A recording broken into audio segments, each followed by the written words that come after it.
Lord. Amen. And today, we're going to talk about you multiply. Let's talk about making disciples that multiply. And let us all stand up and let us hear the word of God from Matthew. Basahin ko po sa King James Version. Matthew chapter 28, verse 18 hanggang 20. And Jesus came and spake unto them, saying, All power is given unto me in heaven and in earth. Go ye therefore and teach all nations, baptizing them in the name of the Father and of the Son and of the Holy Ghost, teaching them to observe all the things whatsoever I have commanded you. And lo, I am with you always, even unto the end of the world. Amen. Let us come to the Lord in prayer. Heavenly Father, once again, kami po ay lumalapit sa iyo at aming hinihiling, Panginoon, sa mga oras na ito, nabuksan mo po, Panginoon, ang aming puso, ang aming kalooban. Buksan mo, Panginoon, ang aming isipan, ang aming buong pagkatao para tanggapin ang iyong mga mensahe, Panginoon. Bigyan mo po kami, Panginoon, ng pusong malambot, pusong nakakaramdam, puso na handang sumunod po sa inyo. At kami, Panginoon, ay kilusin mo ayon sa pagkatawag mo sa bawat isa sa amin. As we hear your words this morning, be with us, O Lord, and comfort us, O Lord, with your words through your Holy Spirit. We submit this message to you, God. Ikaw ang magmensahe sa amin, hindi ang inyong maliit na lingkod, kundi ikaw ang mapakinggan po namin this morning. Speaking unto us in a very personal way. Ito po ang aming panalangin. In the name of Jesus, lahat ng anak ng Diyos, magsabi tayo na Amen. Palakpakan natin ang Panginoon. We may be seated now. Praise the Lord.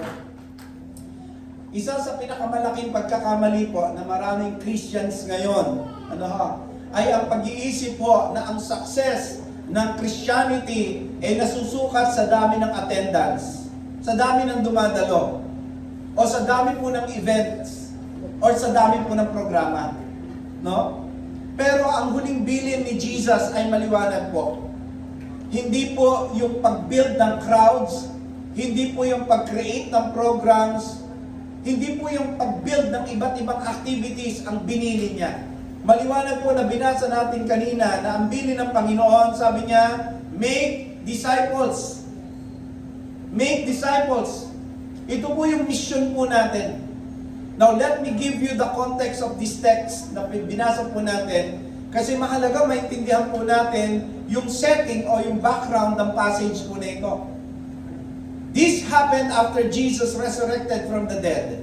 And bago po siya umakyat sa langit, tinipon po niya yung kanyang mga disciples doon po sa bundok ng Galilea. And bear in mind, mga kapatid, itong mga taong binilinan niya, ito yung mga taong hindi ko perfecto. Alam mo sa katabi mo, perfect ka ba? Anong sabi po? Perfect daw ba? O hindi po perfect. Paliwanag po yan. Sabihin niyo ako, hindi ako perfect. Okay.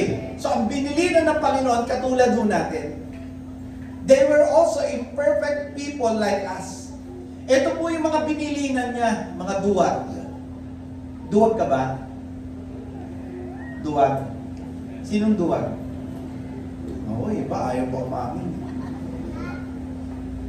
Yung mga binilinan po niya tao, mayroong mga pagdududa.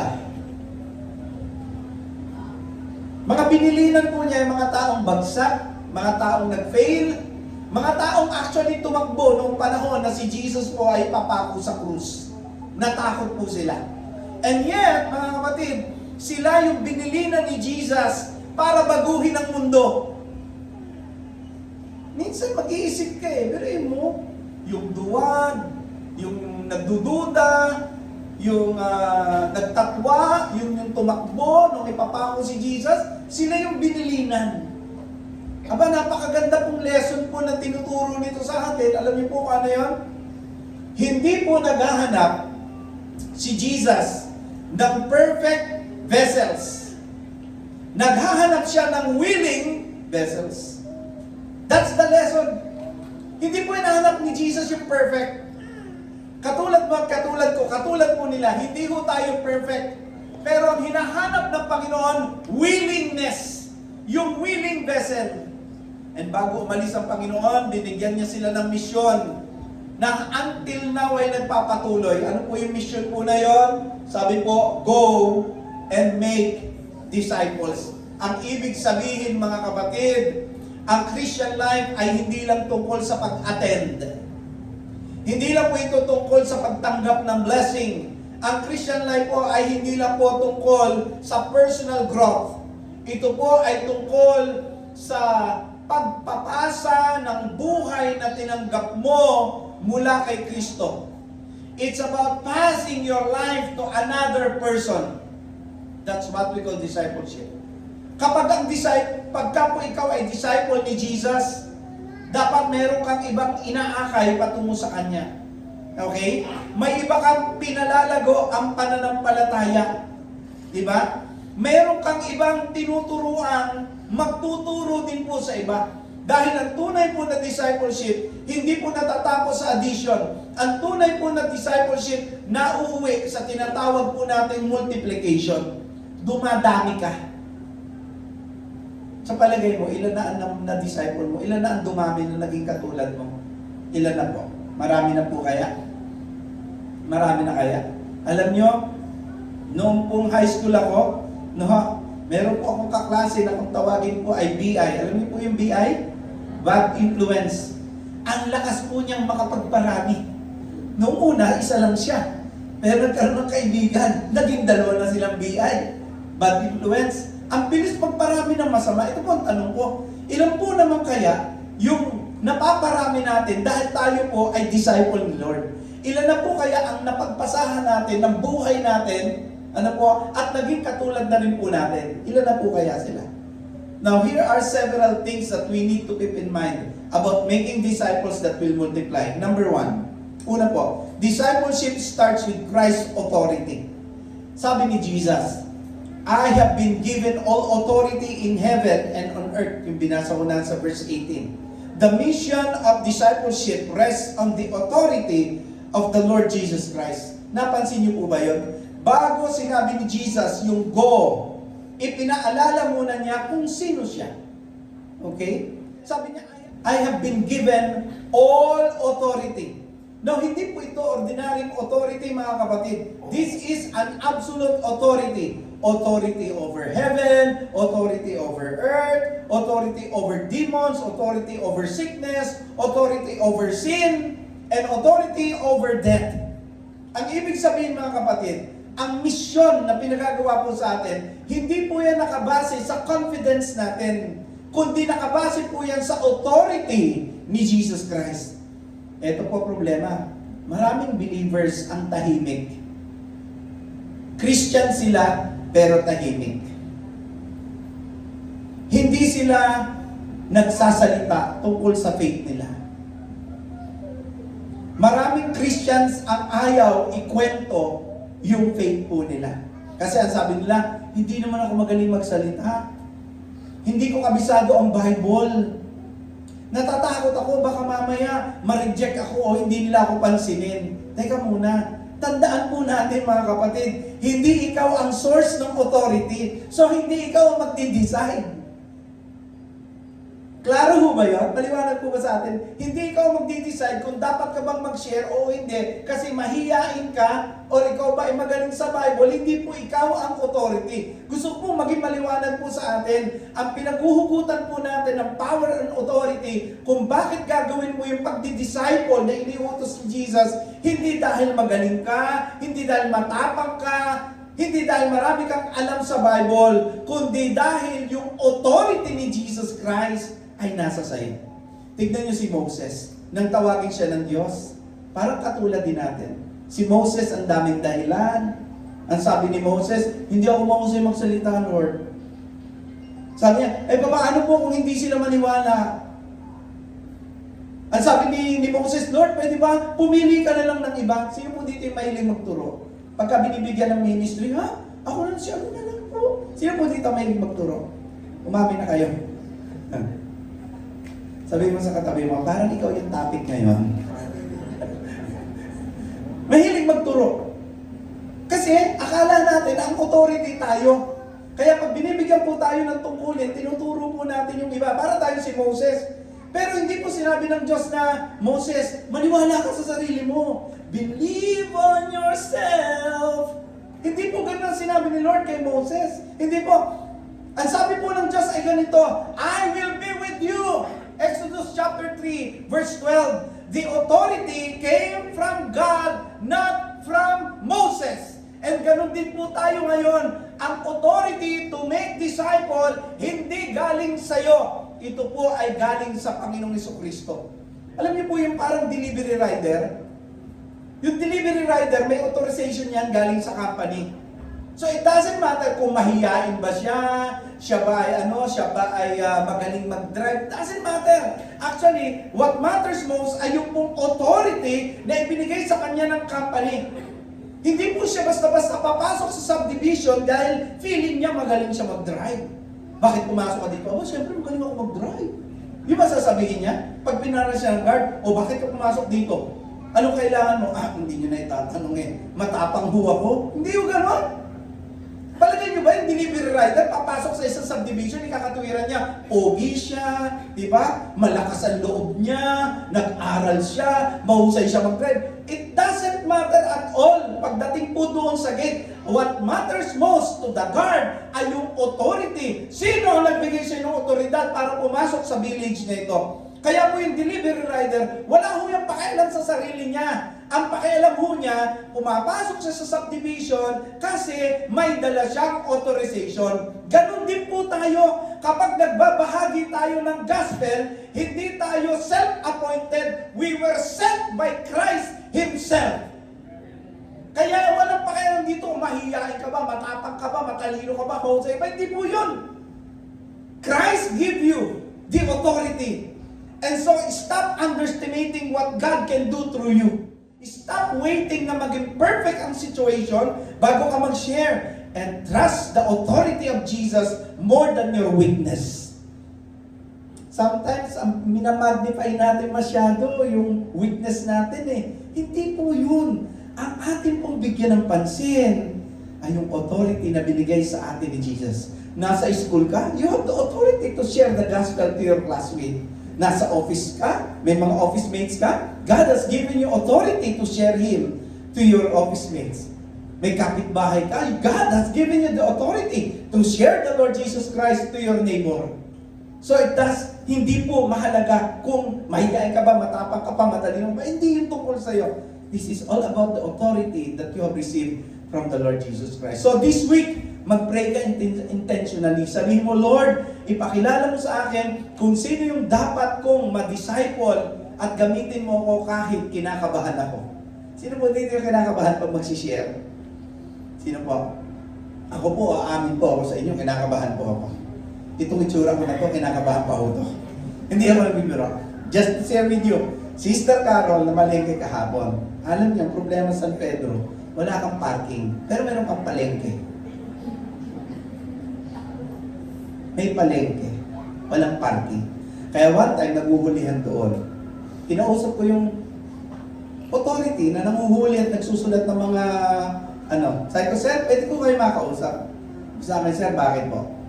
Sir, tanong ko lang, yung po bang mga pumaparada ko dito sa gilid na ito, hinuhuli po ninyo? Opo. Okay. Sir, tanong ko lang po, bakit nyo po hinuhuli sila? Mali po parking nila. Meron po ba kayong tamang mapagpaparkingan? Kasi po may palengke, dapat may parking. Wala sir bakit hindi po kayo magpatayo ng isang malaking building na doon po ay parking area. Tapos lagyan nyo po ng 40 pesos per hour ang singil. Kikita pa ho ang ating local government. Magpatayo kayo ng gano'n. Parking building. Yan. Yan kasi dito, naunang palengke. Oo nga. Anyway. So dahil wala akong parking, pumunta ako sa McDo. Hindi para mag-breakfast. Para maghintay po kay Sister Carol. Ito, meron po ako laging flyers sa sasakyan. Naubos na ngayon. Kahapon, dala po yung flyers. And then, naka-shorts lang po ako kahapon, parang ordinary get-up, pero mukhang kagalang-galang pa rin naman. dito ka lang tumingin, mukha ng kagalang-galang ko eh. So, pagpupo ko doon, I was sitting beside a couple na nag-uusap and they were about to finish their breakfast. Ano po? Breakfast meal. And then, inaabangan ko po talagang matapos po sila. Because they have this very intimate kwentuhan. Ano po? Huwag kayo mag-alala. Hindi ko pinakinggan yung pinagkukwentuhan nila. Pero alam ko very intimate yung kwentuhan nila. But it's something about business. Anyway, bago po sila matapos, kinuha ko po yung aking 2 flyers at sabi ko sa kanila, "Good morning po. Pwede po bang magbigay sa inyo ng flyers?" Sabi ng babae, "Ay, sige po. Sure po." And then yung lalaki, kinuha rin po niya. Tapos po, lumipat na ako ng upuan. Paglipat ko po, there was a guy na pupunta po ng casino. Hindi ko naman alam pupunta siyang casino. Nag-isa po ako doon sa table and then sabi ka, "Pwede po bang makiupo?" Sabi ko, "Pwede po." Sabi niya, "Kapagod, ang init." Ay, totoo po, ang init po talaga. Sabi ko, "Saan po lakad niyo?" Sabi niya, "Casino." "Oh, magkakasino po kayo?" Ayaw, susunduin ako dyan. "Oh, talaga po." "Maglilibang," sabi niya. "Ilan taon na ako kayo?" 78. "Oh, you don't look like 78 po, ha?" Anyway, bago kayo umalis, meron po kayo ibigay sa inyo. Ito po, libre po ito. "Ay, salamat," sabi niya. "Saan church to?" "Church of Christ po." "Church of Christ? Ano yung Church of Christ?" "Ito po ang church na tinayo ni Jesus Christ, founded in Jerusalem, nakarating ng Judea, Samaria, nakarating ng Europa, nakarating ng Amerika, 1901 na makarating sa Pilipinas." "Ah, so hindi ito yung Iglesia ni Cristo?" "Hindi po." "Okay. Uy, andyan yung service ko." Sabi ko, "Sige, titignan ko to." And then, after po noon, another magnanay naman. Bago po ako umalis, kasi tumawag na si Sir Carol, "Daddy." "Yes, honey." "Sabi mo ako dito." "Saan?" "Monterey." "Yes, ma'am." Okay. Bago po ako umalis, nagbigay po ulit ako ng flyers doon sa dalawa. And I pray dahil po mga binigyan ng flyers, mga kapatid, biyaya ng Diyos, makakilala po sila. Maging daan po yung flyers. Hindi po ako nahihiya. Ba't naman ako mahihiya? Hindi naman ako yung authority. Ang authority po ay si Lord. So kapag may opportunity, mag-share ka, huwag mong palampasin. Sabi mo nga sa katabi mo, huwag mong palampasin, kapatid. Pangalawa, discipleship requires movement. Tingnan niyo po yung verse 19. "Therefore, go and make disciples of all nations, baptizing them in the name of the Father, and the Son, and the Holy Spirit." Ang sabi po dyan, therefore, go. Sabi ng verse 19. A disciple is not called to stay comfortable, but to move missionally, mga kapatid. Ang Christianity po, hindi po to spectator life.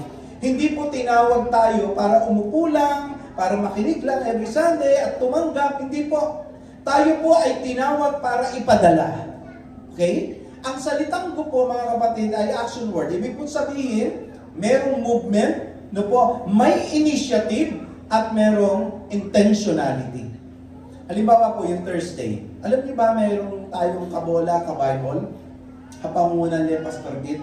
No? So I intentionally went there last Thursday and we shared the gospel. Kasama po sila Brother DJ, sila Kuya Billy. Actually, si Kuya Billy po ang pinakamalakas maghatak ng kabataan. Ganyan po talaga pagkakabataan. Bata po yan si Kuya Billy.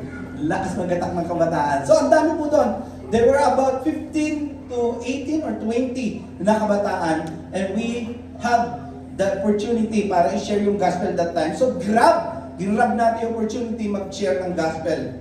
Tatandaan po natin, mga kapatid, ang disciple ni Lord, mga kapatid, lumalabas yan sa comfort zone para na sa ganun ay tuparin yung kanyang calling. Maraming Christians ang gusto, no, na gamitin ng Diyos, pero ayaw umalis sa comfort zone. Gusto nila ng blessing. Taas mo yung kamay ng gusto ng blessing. Yan. Gusto mo ng protection ni Lord. Protection. Yan. Sino po ang gusto ng provision? Yung provision ni Lord. Sino po nagmi-mission? Ayun ang problema naman talaga. Diba? Gustong-gusto niyo yung provision. Pero pag sinabing mag-mission, ay, teka muna. Yan. Kakaproblema po tayo pagka ganyan. Isipin nyo si Abraham, tinawag po siya ng Diyos, ang sabi sa kanya, leave your country. Genesis chapter 12, verse 1 to 4. Hindi pa niya alam yung buong plano, pero sumunod siya. At doon nagsisimula ang malaking purpose ng Diyos sa buhay po niya. Alam niyo po, minsan, yung breakthrough sa buhay natin, nasa kabilang side ng obedience. Sino po dito ang gusto ng breakthrough? Sumunod ka lang. Sabi mo sa katabi mo, sumunod ka lang. Diba? Parang flashlight mga kapatid, diba?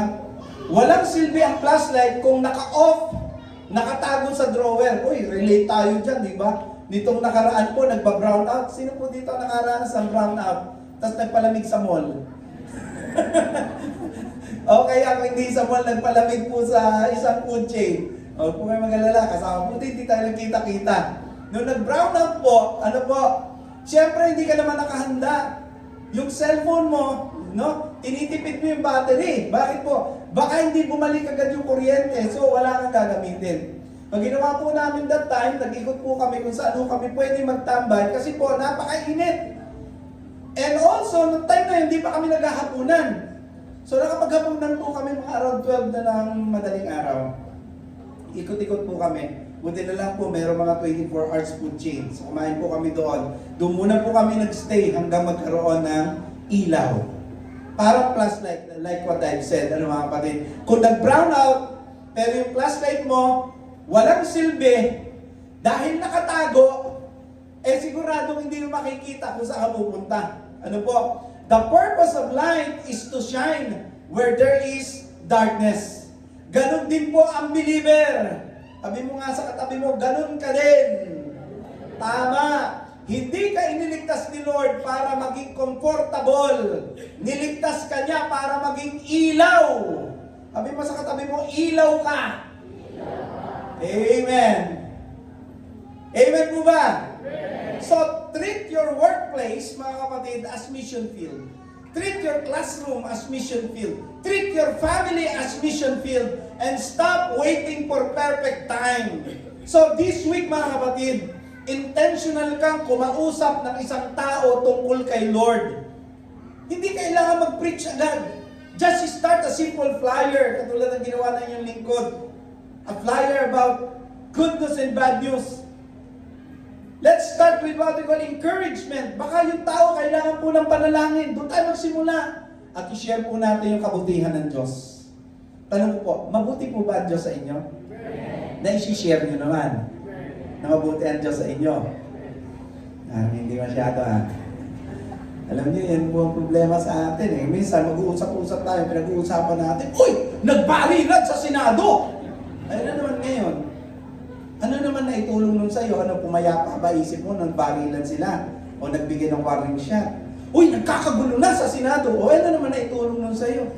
At ano rin na naitulong doon sa kapwa mo? Wala na itulong. Pero kung sasabi mo sa kanya, uy, alam mo, ang buti ng Diyos. Pinagpala niya ako. Isipin mo, pagkatulog ko ngayong umaga, gising ako. Sasabihin ng kausap mo, ano mabuti doon? Aba, mabuti yun. Alam mo kung bakit? Yung matulog ka, desisyon mo. Pero yung magising ka, desisyon ng Diyos yun. Kaya mabuti ang Diyos. Salamat, gising ka ba?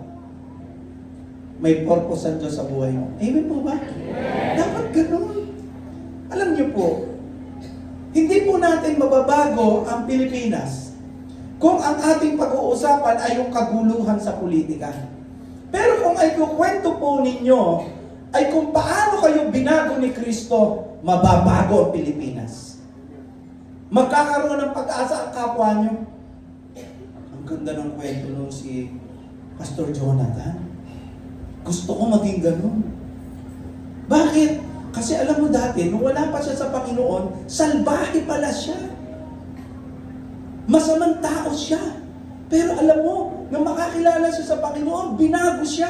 Pag nakakadinig ng ganun, di ba? Ay, may pag-asa pa pala ang Pilipinas. Amen po ba? Kaya po, ikukwento natin kung anong ginagawa ni Lord sa buhay natin. Huwag po kayo mahiyang ikwento yun. Di ba? Miski po sa Facebook, ikwento nyo kung paano kayo binago ni Kristo. Minsan, mga kwento po natin kung ano-ano na lang Mga kung ano ng jokes, ano-ano kwento ng di ba? Kinukuha na natin ng video, yung mga nagkagulo sa kalye, di ba? Bakit po kaya hindi natin baguhin yung trend? nating ikwento yung kabutihan ng Diyos at maniniwala ang mga tao na may pag-asa ang Pilipinas dahil merong Diyos na kayang bumago ng tao, isa ka doon sa binago niya. Amen po ba? Tanong ko po, may binago po ba ang Diyos sa inyo? Ngayon po, pag-isipan niyo mabuti. Meron po ba? Ano ka ba dati? At ano ka na ngayon? Di ba? Di ba? Sa kwento ko, alam mo dati, chismosa ako. Pero ngayon, chismosa pa rin. Kaya na ang chinichismis ko na ngayon si Lord. Di? Amen? Amen? Di ba? Ganun. Amen po ba? Hindi po yung ang kwento po natin, lagi na lang, wala akong pera. Di ba dito lagi nagkukwento na wala siyang pera? Uy, ayaw umamin. Hindi pa ako nagkukwento, nagchat-chat lang. Wala akong pera ngayon. Baka meron ka. Pautang. Mga kapatid, baguhin natin yung istorya. Tignan po natin yung magandang bagay na ginagawa ng Diyos sa buhay po natin. And intentionally, ikwento po natin yon. Huwag po tayo makomportable na nakaupo lang, walang ginagawa. We are blessed to bless other people. We are called to shine. Kaya dapat magliwanag ka. Magliwanag ka. Amen? Amen. Pangatlo po, this is the third. Discipleship is more than conversion. Balikan natin yung 19. Sabi po dyan, therefore, go and make disciples of all nations, baptizing them in the name of the Father, and of the Son, and of the Holy Spirit. At sabi po, make disciples. Jesus did not command us to make fans. Ano po? He commanded us to make followers. Alam niyo po, subok na natin na madaling magpataas po ng attendance. Madali yung magpadami ng attendance. Ano? Especially sa mga special event. No? Alam niyo kung anong mahirap? Ang mahirap po yung magpalalim ng discipleship. Madali yung magpa-attend. Magsabi ka lang po na, ito, bigyan ko lang po ang sample. Gusto niyo pong mapuno ito ng gusto? Gusto niyo po? Madali lang po. Mamigay lang po tayo ng iPhone 17.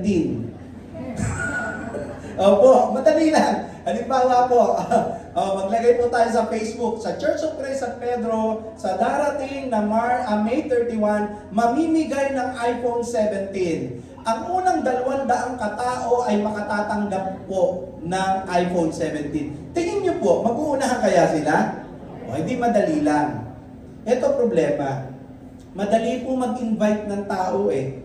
Ito problema. Yung magpalalim ng relasyon. Parang sa mag-asawa, di ba? Madali yung maging mag-boyfriend, mag-girlfriend, magpakasal. Pero pag mag-asawa na, teka muna, si pastor eh, kulit ng asawa ko, tigas ng ulo eh, mga ganyan na. Diba?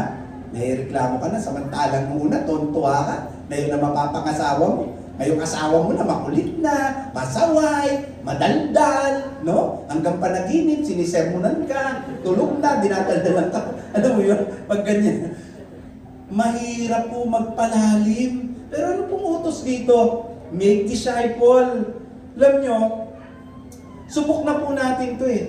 Mahirap talaga magpalalim pagdating sa discipleship. Kaya maraming churches puno ng attenders, pero hindi ng disciplers. Hindi ng disciples. Tanong ko po, kayo po ba ay member o disciple po? O tanyo, hindi nyo nga alam yung sasagot. Sino po dito hindi naiintindihan na naman yung tanong ko? Kayo po ba ay member o disciple? Disciple. So, sino po dinidisciple nyo? Meron po ba? Ayan, sawa. O. Yung isa, sawa. Sawa na. Yung isa, wa. Wa di sinidisciple, wa. Mga kapatid, pag sinabing ikaw ay disciple ni Lord, no? You are called, no? And then sabi po natin yung pangalawa, dapat ano? Sinusuko mo yung sarili mo, niiwanan mo na yung dating buhay mo, at binabahagi, ini-impart mo yung buhay mo sa iba. Diba? Why? Because discipleship is costly. Ang tunay na disciple po ay sumusunod kahit uncomfortable yan. Ang disciple po lumalago. Ang disciple po nagbabago. Ang disciple po nagpo-produce ng another disciple that will make disciple. Amen? So balikan natin, disciple ka ba? Nagbago ka na ba? Nagbago ka na ba? Tanungin mo katabi mo, nagbago na ba ako? Alam mo siya na naman, ano? Alam mo, nagbago ka na. Tanungin mo yung katabi mo, sabi mo, nagbago na ba ako? Baka naman hanggang ngayon, mainitin pa yung ulo mo. Sino po dito mainitin ang ulo dati? Tapos ngayon, hindi na. Hindi na po mainitin. Mas mainitin ngayon. Nagbago nga. Pero mapunta sa masama. Hindi po gano'n ang sinasabi natin pagbabago. Sinabi pagbabago para sa mas mabuti, para sa mas maganda. Sino po dito yung tamad? Dati. Tamad dumalo sa gawain, tamad magbasa ng Bible, tamad sa mga Bible studies. Tapos hanggang ngayon, tamad pa din. Walang pagbabago ang tawag doon. Di ba? Malungkot po pagka ganon. Ang tunay po na disciple, tatanda po natin, lumalago yan. May pagbabago yan. Yung pagbabago po niyan, of course, hindi naman isang lang, oy, nabago na. Hindi po. May pagbabago yan. Nakikita po yung pagbabago. Hindi sapat na naniniwala po tayo. Hindi po sapat na umiiyak tayo sa worship or active tayo sa church. Ang tanong po ay ito, nagiging katulad ba tayo ni Kristo? Yun po yung tanong. Nagiging katulad ba ako ni Kristo? Kasi diyan napapatunayan na totoo kang disciple ni Jesus at hindi ka attender lang. Pansinin niyo po si Jesus, no? Hindi lang po nag-preach sa crowds. Ang ginawa po niya, nag-invest po siya sa ilan. Ilan ang apostol ni Jesus? Ilan po? Well, ilan po ang Judas? Merong isa, ano po, na naghudas sa kanya. And yet, despite of that, ano po, dapat makita ho natin, nag-concentrate si Jesus dun sa 12. Kumain siya na kasama nila, naglakad siya na kasama po nila, tinuruan niya sila, kinorek niya sila, at pinaramdam niya yung pagmamahal niya sa kanila. Ang tawag po doon, discipleship, meaning life-touching life. Tanong ko po, yung buhay niyo po ba may natatouch na iba? Meron po ba? Alam mo, touch ako sa buhay mo. Yeah? Nabibless ako. Alam mo, every time yung nakikita kita, nabibless ako. Ang sarap ng gano'n, di ba? Hindi yung, alam mo, every time nakikita ko, gusto ko magtago. Bakit? Uutangan na naman tayo niyan. Masakit sa tayo ngayon. Di ba? Pero pagka po yung tao, nabibless na nakikita kayo, ay naku, napakasarap po ng gano'n. Bakit po? Big sabihin, may buhay na na-touch dahil sa'yo. Ito po ang tanong ko, meron bang ibang buhay na na-touch ng buhay mo? Parang pagtatanim po ng puno yan, hindi po sapat na nagtatanim ka lang agad ng seed. Pag natanim mo, pabayaan mo na, hindi po ganon. Pag nagtatanim po kayo ng seed, may kasunod po yan, didiligan mo yan. Pag sumipulya, aalagaan mo yan. And then po, proteksyonan mo yan. And then hihintayin mong lumago. And then hihintayin mong mamunga. Ganon din po ang isang mananampalataya. Ang isang inilapit mo kay Kristo na tumanggap, aalagaan mo yan, ipapanalangin mo yan, ipa-Bible study mo yan, bibisitahin mo yan, kukumustahin mo yan. Minsan po tayo, yung mga in-invite po natin na tumanggap sa Panginoon, pinababayaan na po natin. Hindi po tama yun. Especially kung tayo po mismo ang ginamit ng Diyos para madala yung taong yan sa Panginoon. We have to care for them. We have to teach them. We have to pray for them. We have to visit them. Yun po yung tunay na pagdi-disciple. Amen po ba? Amen? Discipleship is more than conversion. We need to invest deeply, not superficially, mga kapatid. Our relationship as Christians, hindi po doon nagtatapos. We need to build people, not programs, and focus on transformation, not on conversation or conversion alone. Matagal ko na po ito sinasabi sa atin at ulitin ko. Sabi ko po, pumili kayo among our brethren ng isang tao, isa lang, na pwede mong i-disciple intentionally. Isa lang. Pumili ka ng isang tao na i-disciple mo intentionally. Tanong ko po, Meron na po ba kayong napili, miski isa lang? Meron na po. Meron na po ba kayong desisyon na itong taong ito ang bibigyan ko ng atensyon, ito ang tutulungan kong lumakad sa Panginoon, ito ang ipagpe-pray ko, ito ang kukumustahin ko, ito ang aakayin ko. Kasi yun po ang discipleship. Life, touching life. Ang problema po pag wala tayong pakialam, tapos sasabihin po natin, member ako dyan. Tama, member ka lang, pero hindi ka disciple. Kasi ang tunay na disciple, hahanap at hahanap ng isang tao na mababago ang buhay dahil tutulungan niyang lumakad kay Kristo. Tanong ko po, meron na po ba kayo napiling isa? Isa lang. May napili na po ba kayo? At to sasabihin ko po sa inyo, ang mag-alaga po ng kaluluwa ng isang tao ay hindi madali. Hindi ho madali. Hindi ho madali mag-disciple. Parang nanay.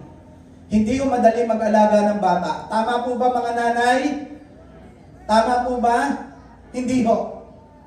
Magmula po doon sa iyong pagdadalang tao hanggang sa iyong isilang yan, hanggang sa paglabas niyan, hanggang sa iyong pagdadala niyan, hanggang sa iyong pag-feed, hanggang sa iyong pag-aalaga sa kanyang kalusugan, hanggang sa pagpapalit ng lampe, ng damit, hanggang sa siya po ay lumaki at maging full-grown katulad mo. Katabi mo ngayon, ang nanay mo, naandyan, naaalala mo siguro, bago ka sumapit sa edad mo na yan, laki ng hirap ng nanay mo. At gusto ko malaman po ninyo, we are all spiritual parents para sa mga bagong mananampalataya. Hindi madali mag-alaga ng mga bagong mananampalataya. Tsatsagain mo. Dahil lalo na pagkabago, matitisurin. Ang mahirap yung matanda ang matitisurin. Matanda ka na sa pananampalataya, pero ikaw yung laging inaalalayan, laging inaagapayan. Hindi ko ganun. Ibig sabihin po na hindi ka pa matanda sa pananampalataya, matanda ka lang sa sampo, sa panahon. Tumanda ka lang sa edad, pero hindi ka tumanda kay Kristo.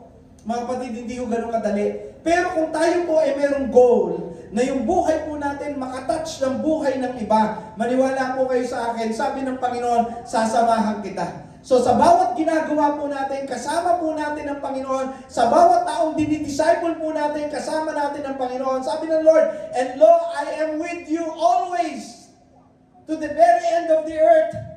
At narito ako'y kasama ninyong palagi hanggang sa katapusan ng sanlibutan. Meaning, habang ginagawa mo, na-disciple yung isang tao, ang kasama ninyo ay si Lord. Ang sabi niya, in 2 or 3 gathered in my name, I am in the midst of them. The moment na nag-decide ka, pumili ka ng isang kapatiran o isang bagong mananampalataya na i-disciple mo, mararamdaman mo kasama mo si Kristo.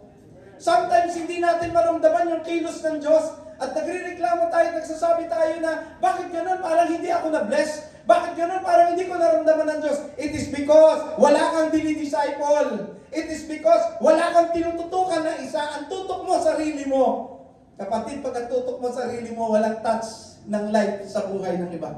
So this morning, God is calling you into a real discipleship, not just an attender.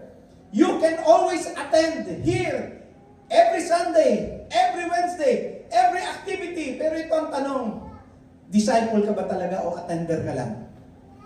Kasi if you are truly a disciple of Jesus, if you are truly a disciple of Jesus, then your life must touch people's lives.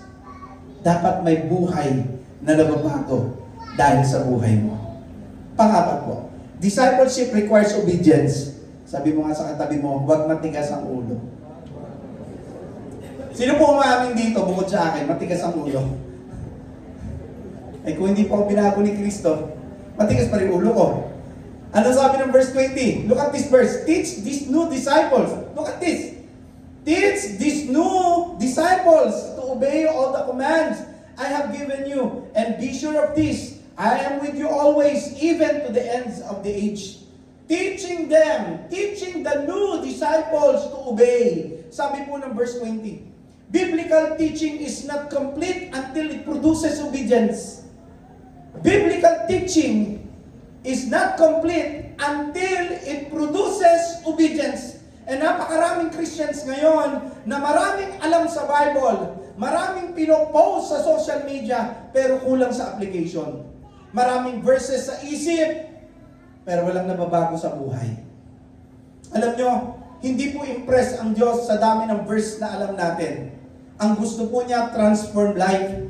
Hindi sapat na alam mo magpatawad. Kailangan po nagpapatawad ka. Hindi po sapat na alam mo na mahalin ang kaaway. Dapat marunong kang magmahal ng kaaway. Hindi po sapat na alam mo mag-pray. Dapat nagpe-pray ka mismo. Amen po ba? Kailangan manalangin ka. Hindi po sapat na alam mo yung mag-share ng gospel. Kailangan ginagawa mo to.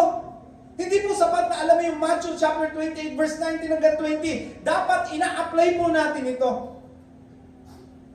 Sabi ni Jesus sa Matthew 7:24 hanggang 29, ang nakakarinig pero hindi sumusunod ay parang nagtayo ng bahay sa buhangin.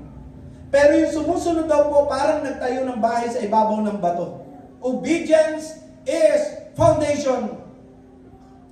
Parang recipe video mga kapatid, di ba? Nanonood pa kayo ng gano'n? Sino mahilig magluto rito? Mahilig magluto? Mahilig magluto. Parang video recipe, uso na po ngayon yan eh. No? Kahit ilang beses mong panoorin yung video recipe na yan, hindi ka mabubusog. Sino mo dito yung nanood ng video recipe, busog na busog? Pastor, ang sarap ng adobo!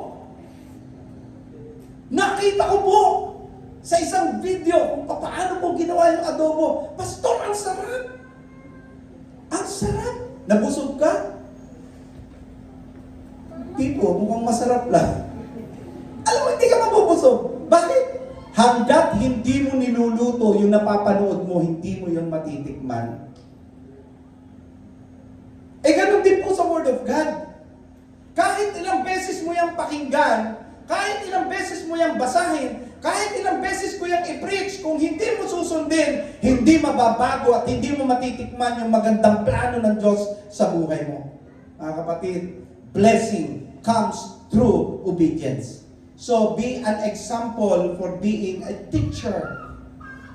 I-model natin yung repentance and humility and let people see Christ in your lifestyle. Na every time nakikita nila yung buhay mo, nakikita nila si Kristo. So, this moment, ask yourself, if someone copies my lifestyle, mas magiging malapit ba sila kay Jesus? Tingin mo. Ibigyan ko kayo ng a few seconds para pag-isipan itong tanong na to. Kung may kokopya ba ng buhay mo ngayon? Sige. Talagay mo sarili mo ngayon. Look at this question. Now, you ask yourself, if someone copies my lifestyle, sa ngayon, mas magiging malapit kaya siya kay Jesus?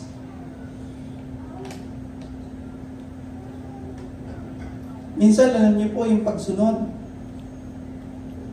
dito tayo nagkakaproblema. Sabi ni Jesus, come and see. Doon tayo, magaling tayo doon eh. Ay, sabi ni Jesus, come and see. Pupunta ako, titignan ko kung anong pwede magawa ni Jesus. Dito na tayo nagkakaproblema pagdating sa obedience. Pag sinabi ni Jesus, halika, sumunod ka sa akin. Lord, kasi marami akong labahin eh. Sino po dito yung nakaranas na ng gano'n, maraming labahin kaya hindi makapagsimba. Lord, di ako makapag-church ngayon, ang daming labahin eh. What? Talo ng labahin si Jesus?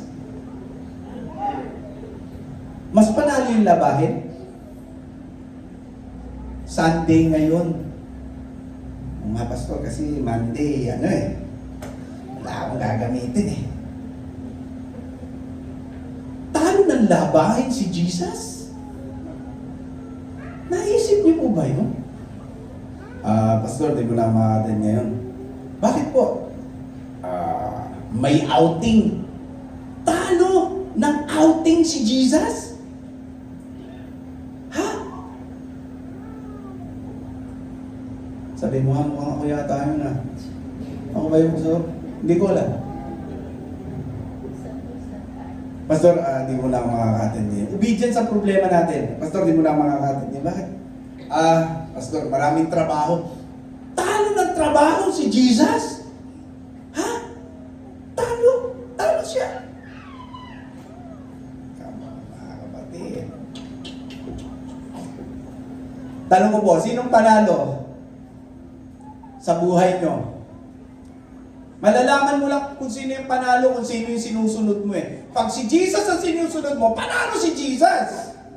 Pero pag ang sinusunod mo yung tawag ng labahin, Ako na yung labahin. Pastor, di ko na ako makakatid niyan. Ba't di po kayo makakatid? May malaki akong transaksyon ngayon, Pastor. Malaking kita ito. Talo ng kita si Jesus?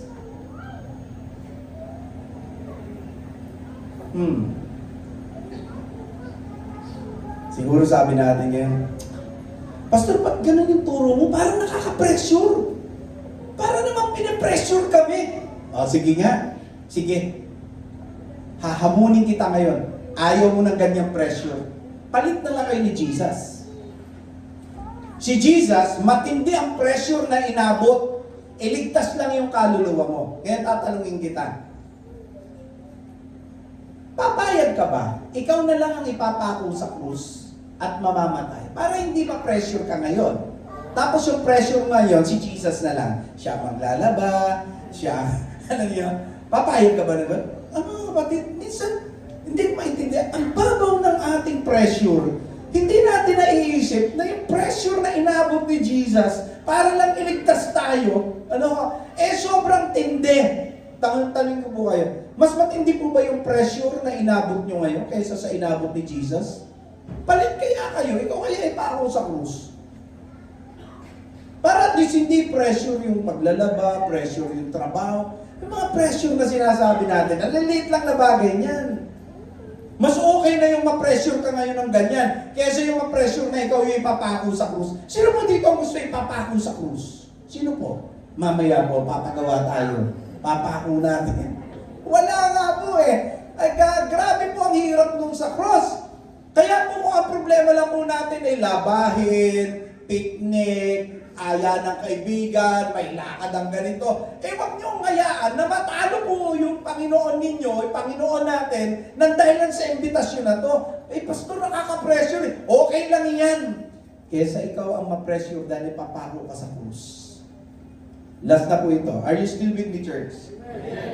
Discipleship multiplies through Christ's presence. Sabi po doon, balikan po natin. Yung verse 20, sabi niya, I am with you always. The presence of Christ is the strength of every disciple maker. Tinawag po tayo ng Panginoon, and this is unstoppable calling. Ito ang maganda. Diyan sa unstoppable calling na yan, inassure tayo ng Panginoon, kasama po natin siya. Sabi mo nga sa katabi mo, kasama mo ang Diyos. Yan. Diba? Sabi ng Panginoon, I am with you.